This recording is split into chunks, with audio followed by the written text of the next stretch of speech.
हम मानते नहीं है, लेकिन एक्चुअल बात यह है कि यदि आप लोग बाहर से लोग नहीं आते तो आज मिलेनियम सिटी और साइबर सिटी नहीं बन पाता। इस गुड़गांव को 4 चांद लगाने में मैं ये मानता हूं कि हिंदुस्तान का एक बेहतरीन शहर गुड़गांव है, और इसको बनाने में बाहर के लोगों का, चाहे वो पूर्वांचल के, उत्तराखंड के हो, लेकिन बिहार के लोगों का बहुत बड़ा हाथ है इस गुड़गांव को गुड़गांव बनाने में। तो मैं आपका दिल की गहराई से आभार करता हूं। जितनी दिक्कतें खास तौर से इस गुड़गांव में 90% इस पॉलीथीन की वजह से होती है, जो सीवर चौक होते हैं साथी। और अब ये दोनों काम ना करें, हम इसको डाल के झाड़ू मार के इसको घर से बाहर निकाल दे, कहीं भी जाके गुड़गांव में किसी इलाके में डंप होगा, धरती के नीचे चला जाएगा, तो इसको गढ़ने में 400 साल लगते हैं। स्वाभाविक है कि हम लोग अपनी धरती से दूर यहाँ पर आए और हमने जो मन में आकांक्षाएं प्रकट करके अपने परिवार को बेहतर जीवन देने के संकल्प के साथ 1200-1500 किलोमीटर की यात्राएं पूर्ण की हैं और यहाँ पर एक अच्छा सुंदर आशियाना हम लोगों ने बसाया है। करीब 2 करोड़ से ज्यादा की संख्या में कश्मीर से कन्याकुमारी तक ही नहीं, विश्व के अलग अलग हिस्सों में अपने संस्कार, अपने मेहनत के बल पर वहाँ बिहार का झंडा गाड़े। जिस प्रदेश में आप अब खड़े हैं हम, हमारे प्रदेश की सड़कें जाकर देखो, किसी प्रदेश से कम नहीं है। और ग्लास ब्रिज बनाए हैं, पूरे हिंदुस्तान के राज्यों से लोग उसे देखने जा रहे हैं कि ये कैसे बना है, और हरियाणा के लोग भी गए हैं। इस भाजपा हरियाणा की तरफ से भी गुरुग्राम में ही नहीं, पूरे हरियाणा के अंदर, और उस हरियाणा के बाद में जब हरियाणा ने ये सोच रखी कि हरियाणा के अंदर बिहार दिवस बन रहा है, तो आज पूरे देश के अंदर लगभग 72-73 जिलों के अंदर बिहार दिवस मनाया जा रहा है। जो विकास की गति है, उस विकास की गति को बढ़ाने के लिए पूर्वांचलों की जैसे नींव का जो पत्थर होता है, उस नींव का पत्थर रखने का काम पूर्वांचल के लोग करते हैं। हिंदुस्तान के अंदर सबसे ज्यादा अगर कोई माइग्रेशन किसी वजह से, रोजगार की वजह से है, तो वो बिहार से है। और बिहार के लोगों को, बिहार की धरती से जुड़े लोगों को वो सम्मान मिले पूरे देश के अंदर, जो इस देश के अंदर बिहार के लोगों का कंट्रीब्यूशन है बनाने के अंदर। पूरे बिहार का व्यक्ति पूरे देश के अंदर अगर ये बात कह दे कि मैं आज काम नहीं करूंगा, तो पूरे देश का चक्का जाम हो जाता है, फैक्ट्रियां बंद हो जाती है, क्योंकि बिहार देश को चला रहा है। बिहार दिवस के उपलक्ष्य में रविवार देर सायं भाजपा कार्यालय गुरु कमल में स्नेह मिलन समारोह का आयोजन हुआ। समारोह में बिहार की संस्कृति, संस्कार और समृद्ध धरोहर की झलक देखने को मिली। बता दें, अतिथियों में कैबिनेट मंत्री बिहार डॉक्टर सुनील कुमार ने कहा कि बिहार की संस्कृति, इतिहास और परंपराएं गौरवशाली हैं। बिहार की विविधता में समाहित एकता, इसकी आत्मीयता और मेहनत कश लोगों का योगदान पूरे देश के लिए प्रेरणा स्रोत है। उन्होंने बिहार के सभी नागरिकों को बिहार दिवस की हार्दिक शुभकामनाएं देते हुए बिहार में होने वाले चुनाव में आने का निमंत्रण भी दिया। इस मौके पर बिहार के भाजपा प्रदेश उपाध्यक्ष संतोष पाठक जी ने भी बिहार पे आने के लिए पूर्वांचल के लोगों को निमंत्रण देते हुए हरियाणा के लोगों को बिहार दिवस की ढेर सारी शुभकामनाएं ज्ञापित की। सुर संग्राम से वायरल हुई किरण कश्यप जी आज उच्चतम शिखर पर पहुंच करके और अपने बिहार का नाम रोशन कर रही हैं। लोगों के अभिवादन में, शुभकामनाओं में कहीं न कहीं इतिहास और संस्कृति से एक दूरी बनी हुई दिखाई पड़ी, और इसका पता तब चला जब भाजपा के बैनर पर किसी भी ऐतिहासिक परंपरागत बिहार से संबंधित किसी भी चित्र को अंकित नहीं किया गया था, क्योंकि बिहार दिवस मनाया जा रहा था। बिहार की ऐतिहासिक चीज़ों को, ऐतिहासिक स्थलों को, ऐतिहासिक नेताओं को, राजनेताओं को या धार्मिकता के आधार पर गया की या बुद्ध जी की फोटो होनी चाहिए थी, लेकिन ऐसा बैनर पर कुछ भी नहीं था। सिर्फ और सिर्फ नेताओं की फोटो लगी थी, जो स्वयं को प्रचारित करने के माध्यम से यहाँ पर आए हुए थे और निमंत्रण दिए। लेकिन अच्छा है कम से कम इसी बहाने अपने पूर्वांचल के लोगों से आज मिलने आए। और पहली बार मंत्री जी ने ये कहा कि हम पहली बार आए हैं यहाँ मुलाकात करने के लिए, निमंत्रण देने के लिए। अच्छा है ये सिलसिला जारी रहे। इन्हीं सब के बीच हरियाणा के मंत्री नरवीर सिंह भी वहाँ पर आए और शुभकामनाएं देने के बाद, काफ़ी अच्छाइयाँ और अपने पुराने किस्सों को सुनाने के बाद उन्होंने कुछ ऐसा बोल दिया जिससे कि पूर्वांचल के लोगों में कुछ लोग नाराज होते दिखाई पड़े। कार्यक्रम के संयोजक कमल यादव जी द्वारा व्यवस्थाओं को बहुत अच्छे से किया गया, क्योंकि उनके सहयोग में पूर्वांचल प्रकोष्ठ के जिला अध्यक्ष राघवेंद्र सिंह जी द्वारा उनका संयोजन किया गया, उनका सहयोग किया गया। पूर्वांचल के लोगों का राघवेंद्र सिंह जी के से काफ़ी प्रेम है, जिसकी वजह से राघवेंद्र सिंह जी चर्चा में रहते हैं और जनता के दिलों में राज करते हैं। और इस कार्यक्रम को सफल बनाने में राघवेंद्र जी का और अमित जी का पूरा योगदान है, क्योंकि जिस प्रकार से टिकट ना मिलने की वजह से गुरुग्राम वासियों में, पूर्वांचल के लोगों में काफ़ी नाराज़गी थी भाजपा को लेकर के, लेकिन इसको देख करके ऐसा लग रहा था कि सारी नाराज़गी वो एक तरफ थी, क्योंकि लोग भाजपा से काफ़ी खुश नज़र आए, काफ़ी भीड़ वहां पर उमड़ी, जिसकी वजह से कार्यक्रम पूरा सफल रहा। भाजपा प्रदेश उपाध्यक्ष संतोष पाठक ने कहा कि प्रधानमंत्री मोदी के नेतृत्व में एक गौरवशाली बिहार के वैभवशाली बिहार बनाने की ओर कदम बढ़ाए गए हैं। वो दिन रात दूर नहीं जब बिहार विकसित राज्यों में शामिल होगा। प्रधानमंत्री मोदी का सपना है कि एक भारत श्रेष्ठ भारत के माध्यम से देश को आगे बढ़ाया जाए। उन्होंने कहा कि हरियाणा में बिहार दिवस के मौके पर उन्हें जो स्नेह मिला है उसका वे सदैव आभारी रहेंगे। कार्यक्रम के संयोजक और पूर्व जिला अध्यक्ष कमल यादव ने कहा कि ज्ञान, शांति, आध्यात्म और शौर्य का नाम बिहार है। आज देश के हर राज्य में, चाहे वह कश्मीर हो, कश्मीर से लेकर कन्याकुमारी तक की अर्थव्यवस्था को मजबूत करने का अगर कोई कार्य कर रहा है तो वह हमारे बिहार के लोग हैं। उन्होंने कहा कि बिहार के लोग सामाजिक सद्भाव के साथ देश के अन्य राज्यों के लोगों के साथ रहते हैं और इन राज्यों के आर्थिक विकास में अपनी सक्रिय भूमिका निभा रहे हैं। गुरुग्राम में भी बिहार के लाखों लोग रहते हैं जो गुरुग्राम के विकास में अपनी अहम भूमिका निभा रहे हैं। सांस्कृतिक कलाकारों के संगीत पर, गीत पर वहां पर भाजपा के लोग और पूर्वांचल के लोगों ने ठुमके भी लगाए। आने वाले समय में भाजपा की दावेदारी को पूर्वांचल के लोगों का काफी बड़ा हाथ रहेगा, क्योंकि जो राज्य की नीतियां हैं उसमें कहीं न कहीं पूर्वांचल के लोग बड़ी से बड़ी हिस्सेदारी में आने वाले हैं। करीब 2 करोड़ से ज्यादा की संख्या में कश्मीर से कन्याकुमारी तक ही नहीं, विश्व के अलग अलग हिस्सों में अपने संस्कार, अपने मेहनत के बल पर वहाँ बिहार का झंडा गाड़े हुए। तो ऐसे बिहार वासियों को स्थापना दिवस पर मैं बधाई देने के लिए आया हूँ। हमारे राज्य से करीब 76 जगह पर हमारे मंत्री, हमारे विधायक, हमारे सांसद हिंदुस्तान के 76 जगह पर इस तरह का कार्यक्रम कर रहे हैं और मुझे जिम्मेवारी दिया गया था गुरुग्राम के लिए। उसी आयोजन के अंतर्गत मैं यहाँ आया हूँ। एक चीज पूछना चाहेंगे कि ये जो बार बार इन्विटेशन और निमंत्रण देने का कार्यक्रम है, ये कब तक चलेगा? कब घर वापसी होगी? लोग परमानेंट कब बिहार में रहना चाहेंगे? ये निमंत्रण देने आज पहली बार आया हूँ और एक बात मैं दावे के साथ कहता हूँ, जिस प्रदेश में आप अब खड़े हैं हम जी, हमारे प्रदेश की सड़कें जाकर देखो, किसी प्रदेश से कम नहीं है। हमारे प्रदेश में जो डेवलपमेंट हुआ है किसी प्रदेश से कम नहीं है। हमारे यहाँ जो इतने मेडिकल कॉलेज हैं वहाँ बड़े बड़े प्रदेशों में नहीं है। हमारे यहाँ हिंदुस्तान के सबसे बड़ा हॉस्पिटल भी पटना में ही है, PMCH। हमारा प्रदेश किसी से कम नहीं है। इको टूरिज्म के माध्यम की बात करूं तो वाल्मीकि नगर से रोहतास तक जहां भी जाएं, और बिहार तो आकर्षण का केंद्र पहले से रहा है।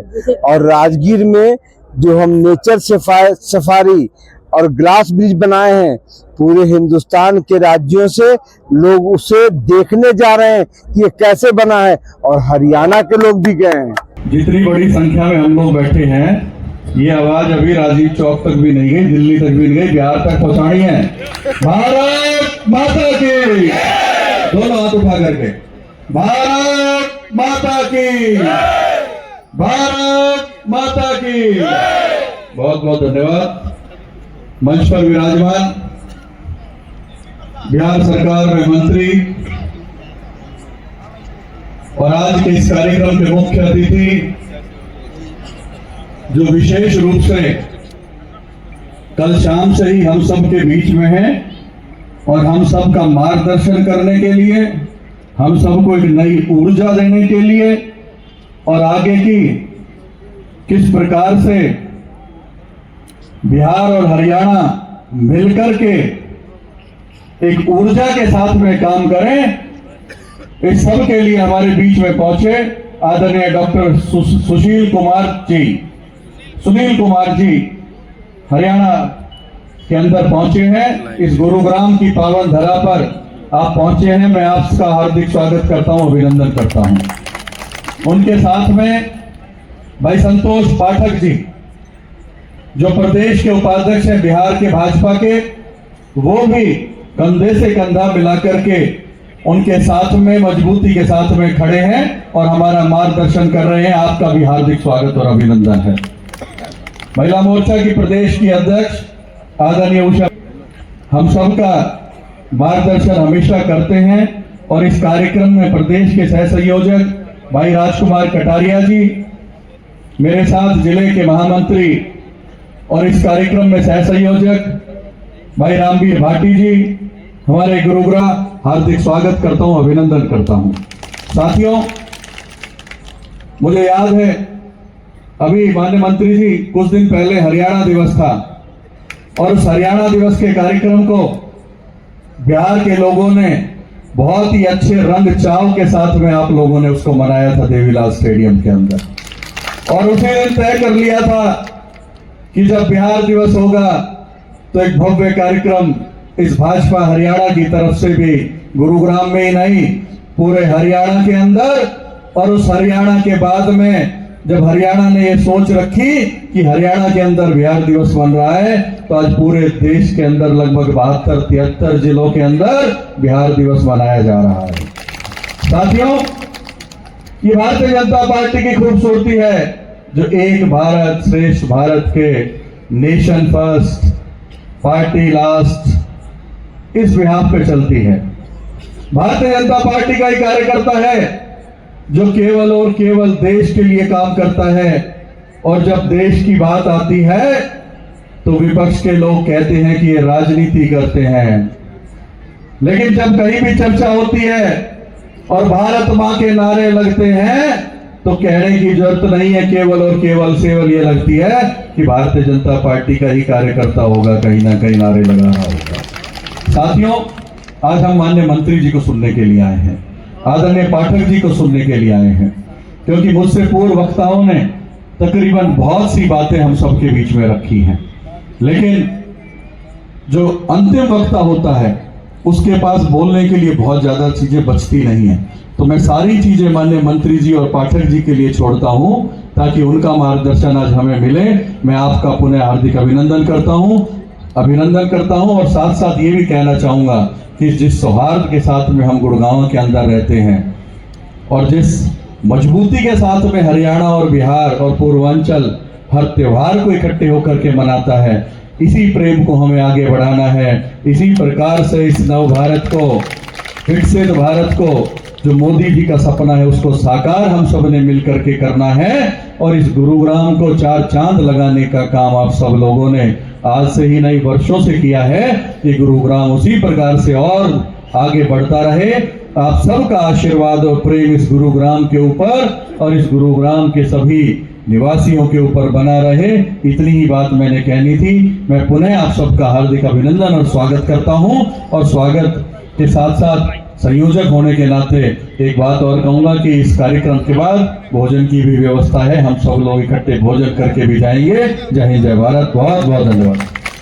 और जिनका मार्गदर्शन हमें मिलने वाला है बिहार सरकार में मंत्री आदरणीय डॉक्टर सुनील कुमार जी, उनके साथ में आए हुए बिहार भाजपा के प्रदेश के उपाध्यक्ष आदरणीय श्री संतोष पाठक जी, प्रदेश में इस कार्यक्रम को देख रहे इसके सह संयोजक आदरणीय बड़े भाई राजकुमार कटारिया जी, इस सुंदर कार्यक्रम के संयोजक और बल्लमगढ़ के प्रभारी आदरणीय बड़े भाई कमल यादव जी, इनके साथ सह संयोजक के रूप में काम देख रहे मेरे जिले में मेरे बड़े भाई महामंत्री रामवीर भाटी जी, पूर्वांचल प्रकोष्ठ के संयोजक आदरणीय बड़े भाई राज, मंच पे बैठे हुए आदरणीय बड़ी बहन महिला मोर्चा की प्रदेश के द्वारा रखी जाती है, पूर्वांचल के लोगों के द्वारा रखी जाती है।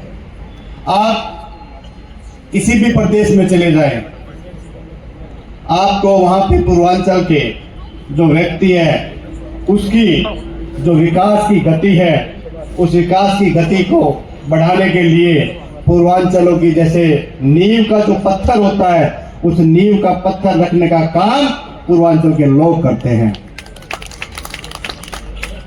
अभी गुरुग्राम में निगम के इलेक्शन हुए हैं और 24 वार्ड हमने जीते हैं, और मैं ये बताना चाहता हूं कि प्रत्येक वार्ड में किसी में 2000 वोट, किसी में 3000 वोट पूर्वांचल के लोगों की वोट है। और हमने कोई वार्ड 200 वोटों से, कोई 300 से, कोई 1000 से, कोई 1500 वोटों से जीता है, तो वो पूर्वांचलों के लोगों की वजह से जीते हैं। जिस तरह चाहे प्रदेश में सरकार हो, चाहे निगम में सरकार हो, चाहे केंद्र में सरकार हो, आप लोगों की सबसे अहम भूमिका रहती है, उसी तरह आने वाले समय में भी बिहार में इलेक्शन है, आप लोग वहां पे भाजपा की पूर्ण सरकार बनाने का एक संकल्प यहां से लेके जाएंगे। जय हिंद, जय भारत। हिंदुस्तान एक भारत श्रेष्ठ भारत की भावना के साथ भारतीय जनता पार्टी काम करती है। हम हरियाणवी हो सकते हैं, हम पूर्वांचली हो सकते हैं, हम मिथिला में रह सकते हैं, हम भोजपुरी हो सकते हैं, वो सांस्कृतिक पहचान है हमारी। लेकिन जब प्रवासी के नाम से किसी का संबोधन होता है तो वो दर्द करता है कि हमें आत्मसात नहीं किया जाता। इस शब्द को मिटाने के लिए भारतीय जनता पार्टी ने एक आह्वान किया है कि हम हिंदुस्तान का जो जनमानस है उसमें भाईचारे की भावना जो है बढ़ा करके और इस तरीके के कार्यक्रमों को के द्वारा हम और नजदीक आए, एक दूसरे को समझे कि किस तरीके से हम लोगों ने हिंदुस्तान को 2047 में विकसित राष्ट्र बनाना है। तो विकसित राष्ट्र का एक लक्ष्य है हमारा। उस विकसित राष्ट्र को बनाने के लिए जो सबसे पहली सीढ़ी है कि हिंदुस्तान का हर व्यक्ति अपने आप को एक दूसरे के साथ दिल से जुड़ा हुआ माने, और इसी कड़ी के अंदर ये कार्यक्रम किए गए हैं। हम पूरे देश में तकरीबन काफी जिलों में 70-80 जिलों में ये कार्यक्रम चल रहे हैं। और क्यों ये जरूरत पड़ी? सबसे पहले कारण है उसका कि हिंदुस्तान के अंदर सबसे ज्यादा अगर कोई माइग्रेशन किसी वजह से, रोजगार की वजह से है, तो वो बिहार से है। और बिहार के लोगों को, बिहार की धरती से जुड़े लोगों को वो सम्मान मिले पूरे देश के अंदर, जो इस देश के अंदर बिहार के लोगों का कंट्रीब्यूशन है बनाने के अंदर। आज किसी भी फील्ड को उठा के देख लो आप, आज इंटेलेक्चुअल क्लास की बात कर लें, पूरे हिंदुस्तान के आईएएस का अगर हम पूरा डिटेल निकाल लें तो सबसे ज्यादा आईएएस में दावे के साथ कहता हूं, डेटा तो मेरे पास नहीं है कि मुझे पूरा विश्वास है कि वो बिहार की धरती से आए।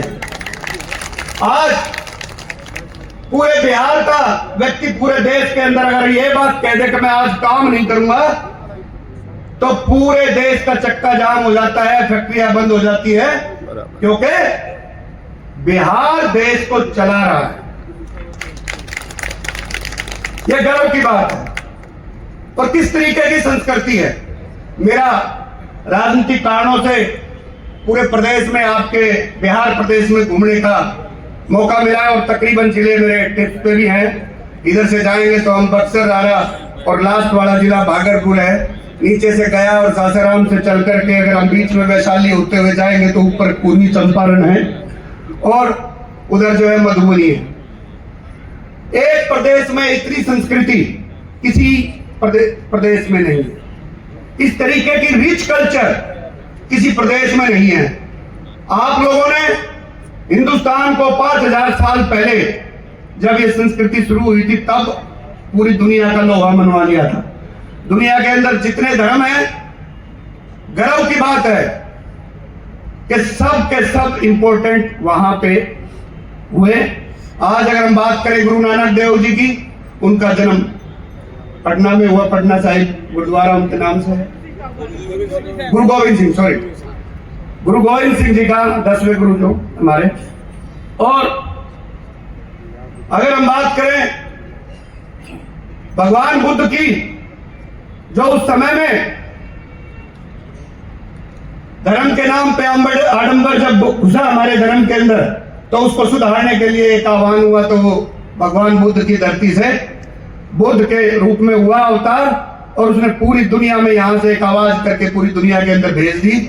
और आज पूरी दुनिया में वो धर्म कितने देशों में फैला है। और मुझे लगता है कि बिहार का नाम ही उस बौद्ध विहार के ऊपर है कि वो बौद्ध विहार के नाम से जाना जाता है। तो इसलिए इतने बौद्ध विहार थे वहां, इतना ज्ञान था कि उसका नाम ही बिहार रखा गया। वो समय, उसके बाद भगवान महावीर तीर्थंकर, उनका जन्म वहां है। ऐसी धरती के आप लोग हैं।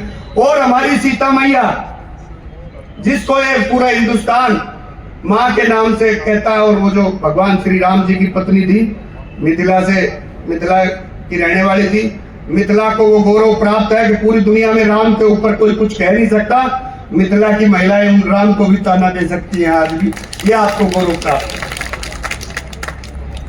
ऐसी धरती के लोग, मुस्लिम धर्म में भी मुझे लगता है कि बिहार शरीफ जो है एक बड़ा नाम उस जगह का है, जहां से उसमें भी कुछ थोड़ा मोटा कंट्रीब्यूशन वहां पे भी है। तो मेरा कहने का कि ऐसी धरती जिसने पूरी दुनिया को आत्मसात किया और दुनिया को कंट्रीब्यूट किया है, आज बिहार आपकी तरफ जो है, बिहार की तरफ लोग देख रहे हैं, बिहार की तरफ हिंदुस्तान देख रहा है कि हम, एक समय था जब मौर्य साम्राज्य सबसे बड़ा साम्राज्य था पूरे दुनिया के अंदर। चाणक्य जैसे हमारे सम्राट अशोक रहे, पूरी दुनिया को उन्होंने दिशा दिखाई। और आज दोबारा से हिंदुस्तान ये सोचता है कि बिहार का व्यक्ति अगर ये ठान ले कि इस हिंदुस्तान को 2047 के अंदर विकसित राष्ट्र बनाना है, तो वो आप लोग ही बना सकते हैं। बिहार ने कभी छोटा काम नहीं किया। बिहार के अंदर मान लीजिए अगर थोड़ा मोटा अगर हम उस तरीके की बात करें तो क्राइम में भी करेंगे तो वो भी एक्सट्रीम लेवल पे गया। लेकिन आज जो सरकार है, जिस तरीके की एनडीए की सरकार है, उसने पिछले आपके सारे संक्रमण वो जो है दिमाग से निकाल दिए है कि बिहार आज सबसे बढ़िया फल फूल रहा है। पिछले 10 साल के अगर आप डेटा उठा के देखेंगे, 15 साल के, तो बिहार ने बड़ी तीव्र गति से विकास किया। बिहार के एक कोने से दूसरे कोने तक जो रास्ता तय होता था वो दिनों में होता था, आज घंटों में होता है। एक जगह तो ऐसा पुल बना है जहां पे 8 घंटे की जर्नी को हमने जो है 1 घंटे में कवर कर दिया है। ऐसा पुल बना है गंगा के ऊपर। तो इस तरीके का बिहार है हमारा। और सोच जो माननीय प्रधानमंत्री जी की है, आप लोगों ने जीआई टैग मिला है आपको, वो मखाना, आपका जो मखाना है कौन जानता था, लेकिन भारतीय जनता पार्टी ने, पर माननीय प्रधानमंत्री जी ने उस मखाने को आज ख्याति प्राप्त कर दी है और उसको जीआई टैग मिला है। गुरु द्रोण के इस भूमि पर आप सबों का हार्दिक स्वागत करता हूं, अभिनंदन करता हूं। और आप इतनी बड़ी संख्या में यहाँ पर आए हैं, आप सबों को धन्यवाद भी देता हूं। आज के इस कार्यक्रम में मुख्य अतिथि के तौर पर उपस्थित मेरे बड़े भाई और जिनके स्नेह में, जिनके मार्गदर्शन में हम लोग बिहार में लगातार काम कर रहे हैं, ऐसे बिहार सरकार के माननीय मंत्री सुनील कुमार जी, आपके यशस्वी जिला अध्यक्ष सर्वप्रिय त्यागी जी, हमारे बीच में कुछ देर पहले उपस्थित थे आदरणीय मुकेश शर्मा जी, आपके विधायक, राजकुमार कटारिया जी, जिन्होंने बिहार के संदर्भ में जो उसका इतिहास था उसका एक प्रकार से वर्णन आपने किया है, और इसके लिए मैं आपको विशेष धन्यवाद भी देना चाहता हूं। बड़े भाई कमल यादव जी, जिनके नेतृत्व में हम लोग यहाँ पर गुड़गांव में पिछले 2 दिनों से लगातार कई बैठकों में आपके नेतृत्व में हम लोगों को जाने का अवसर प्राप्त हुआ। आपके पूर्व जिलाध्यक्ष जिनके नेतृत्व में लोकसभा का चुनाव, विधानसभा का चुनाव और उसके बाद फिर स्थानीय जो चुनाव होता है स्थानीय निकाय का, उसमें भी आपने प्रचंड बहुमत से जीत हासिल की। आदरणीय अजीत जी, पावनी जायसवाल जी और इस कार्यक्रम के सह संयोजक हमारे बड़े भाई राघवेंद्र जी, जो आपके पूर्वांचल प्रकोष्ठ के संयोजक भी हैं, अजय जी, विनय जी और ऐसे कई कार्यकर्ताओं से पिछले 2 दिनों में बहुत स्नेही मुलाकात हुई। स्वाभाविक है कि हम लोग अपने धरती से दूर यहां पर आए हैं और हमने जो मन में आकांक्षाएं प्रकट करके अपने परिवार को बेहतर जीवन देने के संकल्प के साथ 1200-1500 किलोमीटर की यात्राएं पूर्ण की हैं और यहां पर एक अच्छा सुंदर आशियाना हम लोगों ने बसाया है। मुझे लगता है कि भारतीय जनता पार्टी ने जिस प्रकार से समाज के सामान्य लोगों को जिस प्रकार का सम्मान देने का काम किया है वह अद्वितीय है। हम लोग कितनी दूर से आए हैं और अब यहाँ पर सभी सम्मानित जन यहाँ पर बैठे हैं।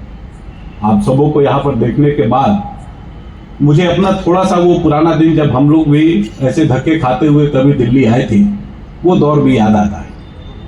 आज इस मंच पर जहाँ पर मैं खड़ा हूँ और आपके सामने संबोधन कर रहा हूँ, तो मुझे वो अपना दिन जब हम लोग दिल्ली यूनिवर्सिटी में पढ़ने आए थे, जेएनयू में पढ़ने आए थे, उन दिनों को याद करने का अवसर आता है। यह मंच मुझे एनसीआर की धरती में ही दिया है, इसलिए इस धरती को मैं विशेष धन्यवाद देना चाहता हूं। बिहार के बारे में बातें बहुत हो रही हैं, क्योंकि चुनाव का भी अवसर है तो बातें ज्यादा होंगी, लेकिन कुछ प्रमुख तथ्य हैं। जैसे साधारण तौर पर यह विषय आता है कि बिहार है क्या, और खास करके जब प्रदेश में हम लोग आकर स्वदेशी हो गए, ऐसे में इस विषय को जानना और स्थानीय लोगों के साथ मोहब्बत में रहना भी बहुत आवश्यक है। मैं एक शब्द में अगर कहूं तो बिहार छठ है। और छठ क्यों है? क्योंकि बिहार के लोगों को सामान्य तौर पर उगते हुए सूर्य का भी आशीर्वाद चाहिए। सम्मानित मंच और यहाँ इस पंडाल में उपस्थित सभी सम्मानित बहनों और भाइयों, सबसे पहले तो मैं आपसे माफी चाहता हूं कि मैं बहुत देर से आया। लेट तो इसलिए नहीं कहूंगा, लेट तो मरने के बाद लगता है, जिंदा जी लेट नहीं लगता। देर इसलिए हुआ कि ये प्रोग्राम एकदम आया 1-2 दिन पहले। हम हर साल 23 मार्च को शहीदी दिवस मनाते हैं और वो आपके पड़ोस में जिमखाना क्लब में मनाया जाता है। उसमें चीफ गेस्ट के तौर पर मुझे जाना था, मैं बीच में अब छोड़ के सिर्फ आपके लिए आया कि भाई नहीं, पार्टी ने एक प्रोग्राम रखा, इसलिए मैं माफी चाहता हूँ। दिल की गहराइयों से आप आए, आपका अभिनंदन, आपका स्वागत। इस गुरुग्राम की गुरु द्रोणाचार्य और शीतला माता की धरती पर मैं आपका अभिनंदन करता हूँ, आपका आभार व्यक्त करता हूँ।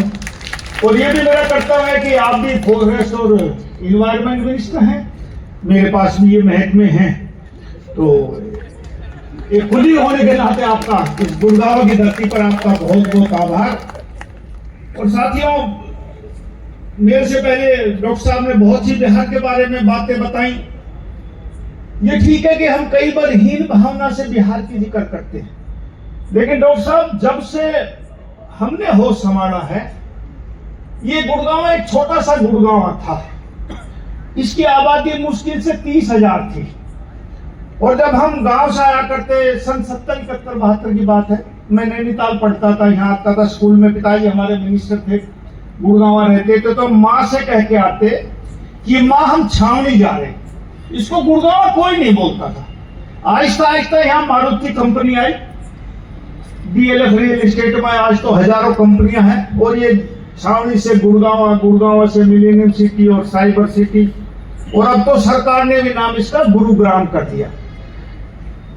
ये 30,000 से आज कागजों में 30 लाख की आबादी, वैसे मैं सब कहूं और उसमें आबादी सबसे ज्यादा भी कहूं तो बिहारी लोगों की होगी। और इसको गुरुग्राम बनाने में बहुत बड़ा योगदान बिहार के लोगों का है, बहुत बड़ा योगदान। हम मानते नहीं है, लेकिन एक्चुअल बात यह है कि यदि आप लोग बाहर से लोग नहीं आते तो ये आज मिलेनियम सिटी और साइबर सिटी नहीं बन पाता। इस गुड़गांव को 4 चांद लगाने में मैं ये मानता हूं कि हिंदुस्तान का एक बेहतरीन शहर गुड़गांव है, और इसको बनाने में बाहर के लोगों का, चाहे वो पूर्वांचल के, उत्तराखंड के हो, लेकिन बिहार के लोगों का बहुत बड़ा हाथ है इस गुड़गांव को गुड़गांव बनाने में। तो मैं आपका दिल की गहराई से आभार करता हूं सभी बिहार वासियों का कि गुड़गांव को चमकाने में आपने बहुत योगदान दिया। लेकिन साथियों, क्योंकि मेरे पास वन और पर्यावरण मंत्रालय है, तो एक रिक्वेस्ट भी आज इस मंच के माध्यम से करना चाहता हूँ कि हमारा ये बढ़ता हुआ शहर है और बढ़ते हुए शहर में समस्याएं भी बहुत होती है। दिल्ली के नजदीक ये मेन जिला है गुड़गांव, और हम आने वाली पीढ़ियों को क्या दे के जाएंगे, ये भी हमने सोचने का विषय है आज, कि सबसे ज्यादा प्रदूषित जिला यदि हिंदुस्तान में मैं कोई मानूं तो वो गुड़गांव जिला है। AQI मिनिमम 300, कभी कभी बहुत बारिश हो जाए तो 100-125 के आसपास है, तब न 300 से ऊपर 450 तक AQI जाता है। सोचो यदि ऐसे ही पर्यावरण रहा, पोल्यूशन ऐसे ही चलता रहा, तो जीने का आधार क्या रहेगा? आहिस्ता आहिस्ता लोग, पानी की कमी आ गई, पोल्यूशन बढ़ता जाएगा, लोग छोड़ के चले जाएंगे इस गुड़गांव को। इसलिए मेरा आपसे निवेदन है पर्यावरण मंत्री के नाते कि भाई एक काम आप जरूर करो, ये जो पॉलीथीन का इस्तेमाल है ये बैन करो। बहुत पॉल्यूशन का फर्क पड़ेगा, आप देखना। आप एक पॉलीथीन का बैग यहाँ जला के देखो, पन्ना, हर हाथ में पन्ना है, यहाँ हमारे यहाँ भी रखे हो कोई ना कोई, ये बोतलें हैं, इतना इसका काला धुआं, जहरीला धुआं निकलता है जो पूरे वायुमंडल में घूमता है, हमारा AQI को खराब करता है। और साथ ही यदि हम इसमें आग ना भी लगाएं तो हमारी जो गृहिणी माताएं बहनें हैं ना, ये यदि घर में पॉलीथीन जाएगा तो उसमें पुरानी सब्जी, कचरा पचरा डाल के उसमें गांठ मार के फेंक देंगी, तो वो सीवर चौक करता है। सारे शहरों में जितनी दिक्कत है, खास तौर से इस गुड़गांव में 90% इस पॉलीथीन की वजह से होती है, जो सीवर चौक होते हैं साथी। और हम ये दोनों काम ना करें, हम इसको डाल के झाड़ू मार के इसको घर से बाहर निकाल दे, कहीं भी जाके गुड़गांव में किसी इलाके में डंप होगा, धरती के नीचे चला जाएगा, तो इसको गलने में 400 साल लगते हैं। Can you imagine? मुझे भी नहीं पता था, लेकिन साइंटिस्टों ने बताया, डॉक्टर साहब तो मेरे से ज्यादा पढ़े लिखे हैं। 400 साल का मतलब है कि हमारी एक पीढ़ी 25 साल की है, 16 पीढ़ियां जली जाएंगी इसको एक पॉलीथीन के बैग को गड़ाने में। इसलिए मेरा आपसे निवेदन है कि भाई इस पॉलीथीन का इस्तेमाल बैन करो। सरकार के तौर पर ये बहुत सालों से बंद है, बनना भी और बिकना भी, लेकिन आज आप किसी रेहड़ी पे जाओ, किसी मॉल में जाओ, किसी शोरूम में जाओ, हर एक के हाथ में आप पॉलीथीन पकड़ा देते हैं। भाई आप इस्तेमाल ही नहीं करोगे तो क्यों देंगे वो? एक जमाना था जब हम छोटे थे तो हमारे गांव के लोग आया करते शहर में, छोटा सा शहर सदर बाजार गुड़गांव था, तो गांव का मुखिया घर का एक ही हुआ करता, वो हफ्ते 10 दिन में एक बार शहर आया करता, घर के जरूरतों की सामान यहाँ से बाजार से खरीद के ले जाया करता। वो या तो अपनी पगड़ी बांधा करता या गले में साफी रखा करता, जैसी रखी तो इसी का पोटली खोल के और इसमें गांठ मार के अपना सामान ले जाया करता, शर्म नहीं किया करता, या अपनी साफी खोली उसमें बांध लिया। आज हम घर से जूट का बैग या कपड़े का बैग ले जाने में भी हम शर्म करते हैं। साथियों, नहीं, जमाना बदल रहा है। हमें इस गुड़गांव में रहना, इस गुड़गांव को सुंदर, साफ, अच्छा इसका पर्यावरण बनाना है। इसमें सरकार अकेले काम नहीं कर सकती, इसमें आप लोगों का सहयोग जरूरी है।